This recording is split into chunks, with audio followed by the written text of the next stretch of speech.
Everyone welcome back to my new vlog. आशा करती हूँ आप लोग सब ठीक हो गए और मैं भी एकदम बढ़िया हूँ। नए दिन के साथ नए व्लॉग की शुरुआत हो रही है और आज के व्लॉग की शुरुआत हो रही है वही फिर से 2 बजे से। और अभी मंदिर में कथा शुरू हो चुकी है और आज शिव पार्वती जी का भी विवाह है, तो हमने माँ पार्वती के लिए श्रृंगार का सामान भी रख लिया है। उसमें चूड़ी वूड़ी चुंदरी वुंदरी बिंदी विंदी जो जो श्रृंगार का सामान होता है वो हमने उनके लिए रख लिया है।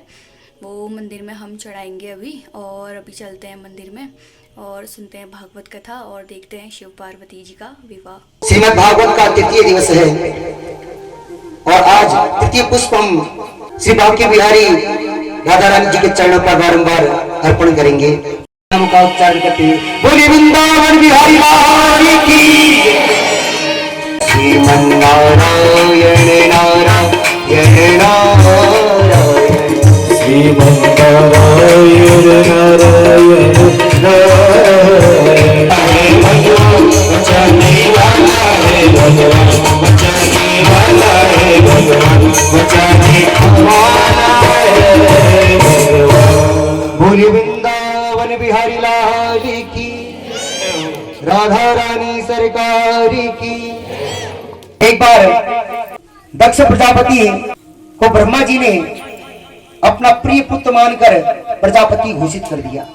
प्रजापति का अर्थ ही होता है जैसे 1000 राजाओं के ऊपर एक इंद्र होता है, ऐसे ही 100 इंद्रों के ऊपर एक प्रजापति होता है। तो उस पद को पाकर वो बड़ा अभिमानग्रस्त हो गया। जब उसका स्वागत समारोह था तब सारे देवता उसके स्वागत समारोह में उस सभा में सम्मिलित होने के लिए आए। ब्रह्मा विष्णु महेश भी उस सभा में सम्मिलित थे। स्वागत समारोह के सभा में दक्ष ने प्रवेश किया तो उसे देखकर सारे देवता खड़े हो गए। जैसे सारे देवता खड़े हुए अब तो अभिमान में और फूल गया दक्ष। जैसे चारों ओर देखने लगा अभिमान से कि देखो मेरे सम्मान में सारे के सारे देवता खड़े हो गए। परंतु जैसे थोड़ा आगे बढ़ा तो क्या देखता है कि 3 देवता बैठे हुए हैं। कौन कौन देवता? ब्रह्मा विष्णु और महेश। ब्रह्मा विष्णु से कुछ नहीं कहा, क्यों? क्योंकि जो ब्रह्मा जी उनके पिताजी हैं दक्ष के, और जो विष्णु भगवान हैं वह दक्ष के दादाजी हैं।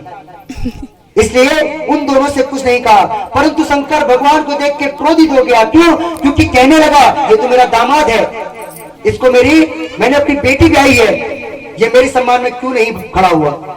और क्रोध में आकर सभा में आते ही अपनी राजगद्दी में बैठते ही भाषण प्रारंभ कर दिया। सभ्य समाज में केवल सभ्य लोगों को ही आना चाहिए। शिष्टाचार वाले समाज में केवल शिष्ट लोगों को ही सम्मिलित होना चाहिए। यदि सभ्य समाज में कोई असभ्य व्यक्ति आ जाता है तो उससे सभ्य समाज की शोभा धूमिल हो जाती है, खराब हो जाती है।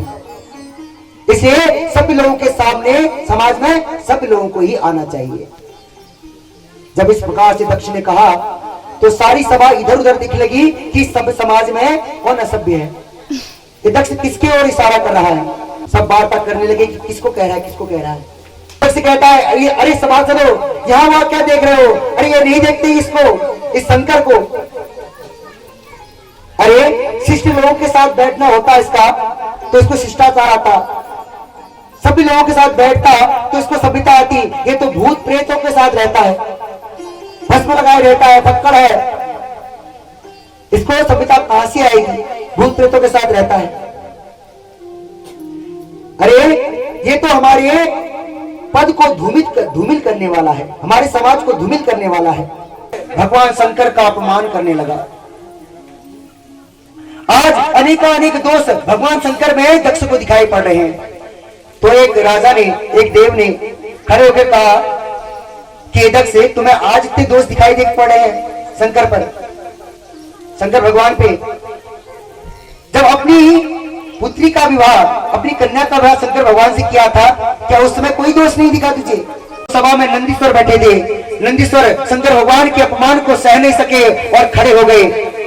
परंतु जैसे ही खड़े हुए शंकर भगवान ने उन्हें बैठा दिया।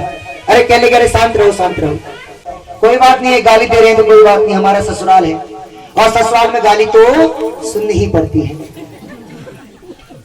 अब ये अलग बात है कि शादी के समय गाली पड़ती है, अब ये शादी के बाद दे रहे हैं। तुमने उछेड़ना ही शादी में जैसे इंडिया का गेट वैसे वर्जी का पेट, जैसे कीड़े के कांटे वैसे वर्जी के भाटे।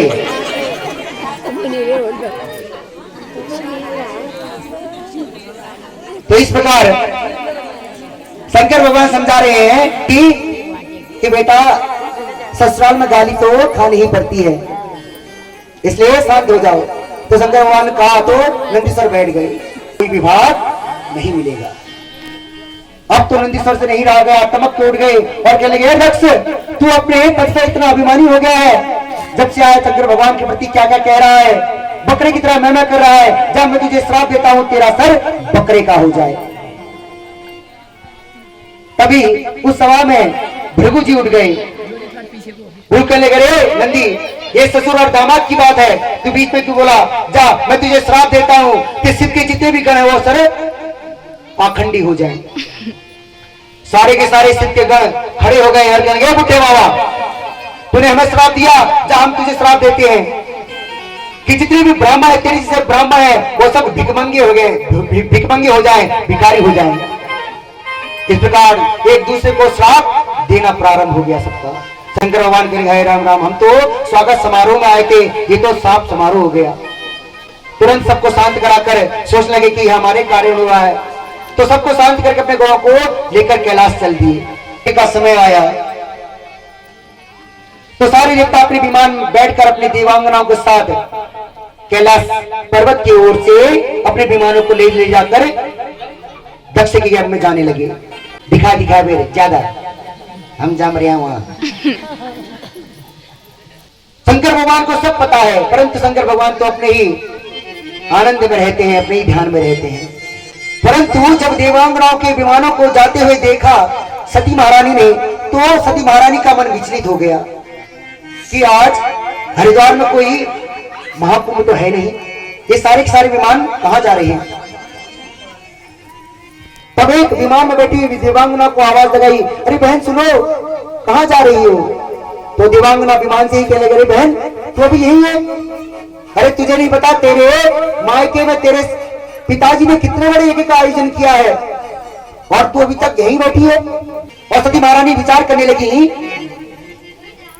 कि मेरे पिताजी ने हमें निमंत्रण क्यों नहीं भेजा, और बिना निमंत्रण के भोले बाबा तो आने वाले नहीं, इसलिए क्या किया जाए, चलो मनाने की कोशिश करती है। तुरंत जाकर भोले बाबा के चरणों में बैठकर उनके पैर दबाने लगी सती महारानी, बड़े प्रेम से भोले बाबा के चरण दबाने लगी। तो भगवान भोलेनाथ का ध्यान खुल गया और कहने लगे देवी तुम क्या कर रही हो। सती महारानी कहती है कि भगवान मैं तो अपने धर्म का निर्वाह कर रही हूँ, एक पतिव्रता स्त्री का यह धर्म होता है कि वह अपने पति की सेवा करे, मैं अपने पति धर्म का निर्वाह कर रही हूँ। परंतु भोलेनाथ कहते हैं आज कुछ ज्यादा ही सेवा नहीं हो रही, जरूर कोई बात है। जब माताओं को अपने पतिदेव की जेब से लक्ष्मी जी निकालनी होती है तो उस दिन ज्यादा ही कुछ सेवा में लगी रहती है। पराठ बना दे तो फिर आलू का छाछ मिठाई छाछ मधुबल चार अल्लाह निकाल ले पटाख सही की खिला तुम का तो पतला विशास नहीं खना कम से को अपने पति जेब से लक्ष्मी जी निकालने होते हैं तो शहद आने लगता है, मुंह से टपकने लगता है। तो बताती हैं सती महारानी बोले भोलेनाथ आप जब दृष्टि ऊपर करके देखिए। तो भोलेनाथ ने कहा क्या देखें, देखिए विमान वो तो हम सुबह से देख रहे हैं, आप सुबह से देख रहे हैं, परंतु आपको पता नहीं सारे के सारे विमान आपके ससुराल में आपके ससुर जी ने एक बड़े यज्ञ का आयोजन किया है, ये सारे के सारे विमान वही जा रहे हैं। सती महारानी की शब्द शैली कितने प्रेम से उन्होंने शंकर भगवान से कहा, नहीं तो प्राय माताएं जब अपने मायके की बात करते तो कमर में हाथ लगा कहते हमारे मायके में तुमने जाना हमारे यहाँ की कीचो आ गई तुम्हारा लगाना। तो अपने मायके की बात होने पर बड़े मैं की भावना आ जाती है कि राजो तुम्हारे यहाँ वहां की कीचो हमारे घर से बन बैठे हो वो गोबर खाद की जरूरी है। क्या कह रही हैं, कह रही हैं कि आपके ससुराल में आपके ससुर जी ने ये नहीं कही कि मेरे पिताजी ने मेरे मायके में, ये नहीं कहा, ये कहा कि मेरे आपके ससुराल में आपके ससुर जी ने एक यज्ञ का आयोजन किया है। क्यों? अपनत्व प्रदान करने के लिए, क्यों उनको अपनत्व लगे। ठीक है, कोई सती महारानी से सब सैली इसी के बोले हाँ आज बैठे कमर में हाथ लगा भी जन बोले। तो शंकर भगवान का अच्छा कोई निमंत्रण आया है, तो बोलते निमंत्रण तो नहीं आया परंतु भेजा जरूर होगा। ये डाकिया गड़बड़ कर गया इधर उधर, उनको अपना अपमान लगा, उन्होंने हमें कितनी गालियां करी, श्राप दे दिया हमें, इसलिए उन्होंने उस दोष के कारण हमें यज्ञ में आमंत्रित नहीं किया। ये जैसे ही सती महारानी को यह बात पता चली तो अब तो कहने लगी अब तो मैं अवश्य जाऊंगी।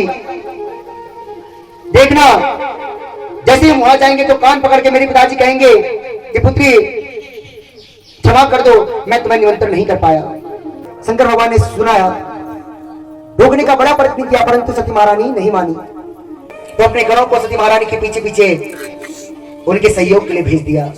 जैसे ही यज्ञ भवन में पहुंची तो जितने देवता उन्हें पहले दंडवत किया करते थे वही सती महारानी को देखकर अब मुंह मोड़कर खड़े हो जाते हैं, उनकी तरफ पीठ दे देते हैं, प्रणाम भी नहीं करते, पीठ दे देते हैं। क्यों? क्योंकि दक्ष का सत्ता आदेश था, जो भी शिव संबंधी के साथ संबंध रखेगा वह मेरा शत्रु होगा।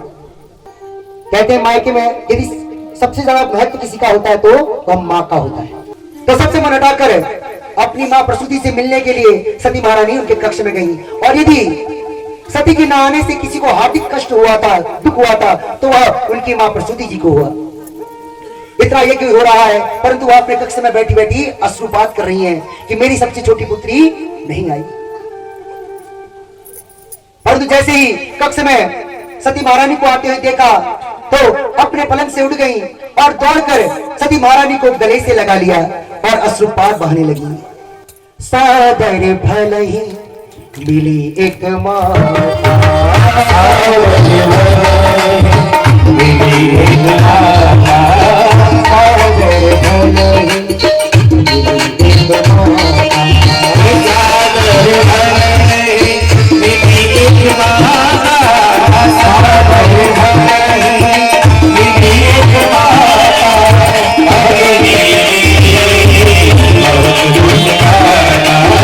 गले मिलकर उनका दुख थोड़ा कम हुआ। देवताओं द्वारा अपमान का ध्यान आया तो तुरंत यज्ञशाला में चली गई। जैसे यज्ञशाला में प्रविष्ट हुई तो दक्ष ने देखा कि मेरी पुत्री सती आ गई है, तो शिव संबंधी होने के कारण दक्ष ने भी उनसे मुंह मोड़ लिया, उनकी तरफ पीठ कर दी। सती महारानी इस अपमान को भी सह गई, परंतु जैसे यज्ञशाला में दृष्टिपात किया तो क्या देखती हैं, छोटे से छोटे देवता का भी भाग सुव्यवस्थित रूप से उस यज्ञ कुंड में रखा गया है, यज्ञशाला में रखा गया है, परंतु देवादिदेव महादेव का कोई भी भाग नहीं है। पतिव्रता स्त्री अपना अपमान तो सह सकती है परंतु अपने पति का अपमान नहीं सह सकती। अपने पति का अपमान जैसे ही होते हुए देखा तुरंत चीख पड़ी, तेजक्ष तुझे पति क्या मिल गया, तू इस पति के अभिमान में आकर उन शिव का अपमान कर बैठा, जिस शिव का नाम से ही नाम लेते ही सबके पाप भस्मीभूत हो जाते हैं, सब पाप मिट जाते हैं, ऐसे शिव का तूने अपमान किया। दक्ष तू शिवद्रोही है और मैं एक शिवद्रोही के शरीर से उत्पन्न हुई हूं, ये शरीर तेरा दिया गया हुआ है, इसलिए अब मैं शरीर को धारण नहीं करूंगी, क्योंकि तू मेरे प्राणधन, मेरे प्रीतम, मेरे सर्वस्व, मेरे पतिदेव का द्रोही है, इसलिए अब तेरे द्वारा दिया गया ये शरीर मैं धारण नहीं कर सकती। सती महारानी ने अपने आंखें बंद करके भोले बाबा का ध्यान लगाकर अपने शरीर में दिव्याग्नि प्रकट कर दी, धू धू करके उनका शरीर जलने लगा।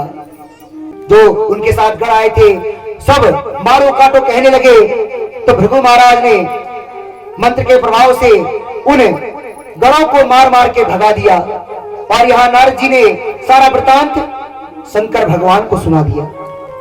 जैसे ही सती महारानी के दग्ध होने की बात शंकर भगवान ने सुनी, तब तो क्रोध में आकर अपनी एक जटा उखाड़ कर पृथ्वी पर दे मारी और जैसी वो जटा पृथ्वी से टकराई तो उस जटा से एक विकराल पुरुष प्रकट हो गया। उसके आंखें लाल लाल, हाथ में त्रिशूल, भोले बाबा के समान हाथ जोड़ के कहने लगा, मुझे क्या आदेश है भोले बाबा। भोले बाबा कहने लगे ते भोवीर ते भद्रम, तभी से उनका नाम वीरभद्र हो गया। बोल वीरभद्र भगवान की। शंकर भगवान कहने लगे उसके यज्ञ में जाकर उसके यज्ञ को उसके साथ ध्वस्त कर दूं। वीरभद्र वेग के साथ गए, यज्ञशाला में जितने देवता थे उनको मार पीट कर भगा दिया और अंत में दक्ष का बारी आई जब भगवान ने दक्ष को पकड़ लिया और अपनी खड़क से उसके धड़ को उसके सर से अलग कर दिया और उसके सर को उस यज्ञ कुंड में भोले बाबा का नाम लेकर स्वाहा कर दिया। वो शंकर भगवान की।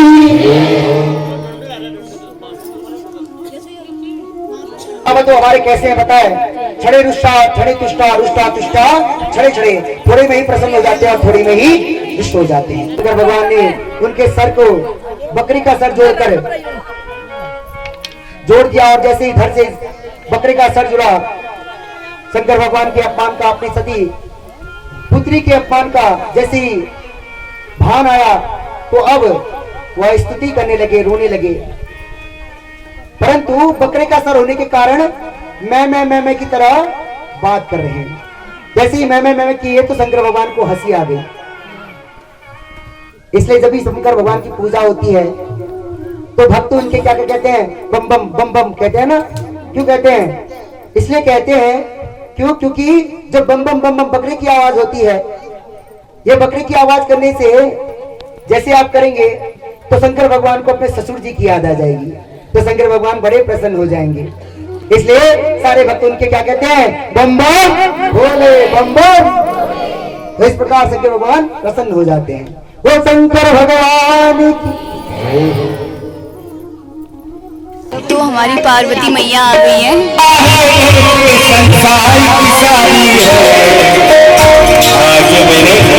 आज मेरे होली की सारी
बारात बहुत धूमधाम से आ चुकी है। अब होगी उनकी शादी जयमाला, तो आप लोग बने रहे ब्लॉग में। अभी कहाँ होगी जयमाला, रुको तो सही थोड़ा, दहेज तो दो, बिना दहेज से कहाँ होगा,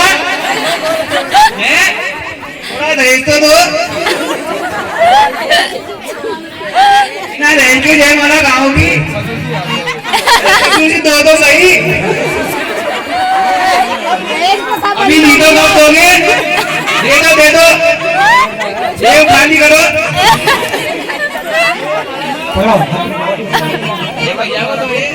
एक छोटे गाँव को दो, एक की महिला लड़की आई है पुष्पा। महिला पुष्पा। ए पुष्पा झुकेगी नहीं। बोलिए वही सप्रेम भगवान शंकर। तो अब जयमाला हो रही है। पहले पार्वती जी शंकर भगवान के गले में माला डालेंगे आराम से। हरि ओम आओ भजन करे धीरे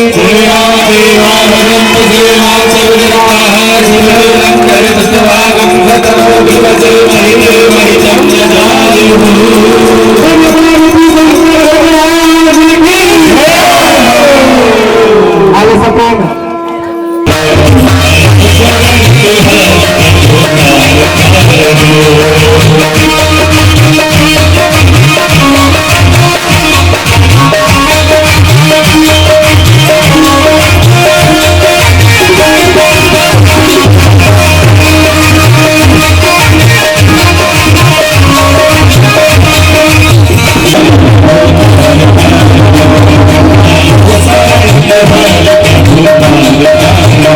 पार्वती शंकर भगवान की जय हो।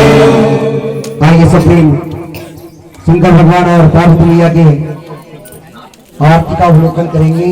धीरू बरातियों नाचो। कन्नू कन्नू थोड़ा रोकड़ा पानी निकालोगे। कन्नू यहाँ देख बड़ा सुंदर लग रहा है। बैठते कि नहीं हो बरातियों? बैठो बैठो। सप्रेम भगवान की आरती उतारेंगे। पार्वती शंकर भगवान की अपने स्थान पर सब आराम से खड़े होंगे बुजुर्गों का ख्याल रखते हुए।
शिव पार्वती का विवाह आज संपन्न हो गया। कल कृष्ण भगवान की झांकी निकलेगी और कल के जैसे आज भी हम रात को जाएंगे मंदिर में, भजन कीर्तन होंगे। व्लॉग ज़्यादा लंबा हो जाएगा इसलिए मैं वहाँ का व्लॉग आज शूट नहीं करूँगी। और एक चीज़ और बोलना चाहूँगी, जो कलश यात्रा वाली मेरी वीडियो थी वो पता नहीं बाय मिस्टेक मुझसे कैसे डिलीट हो गई।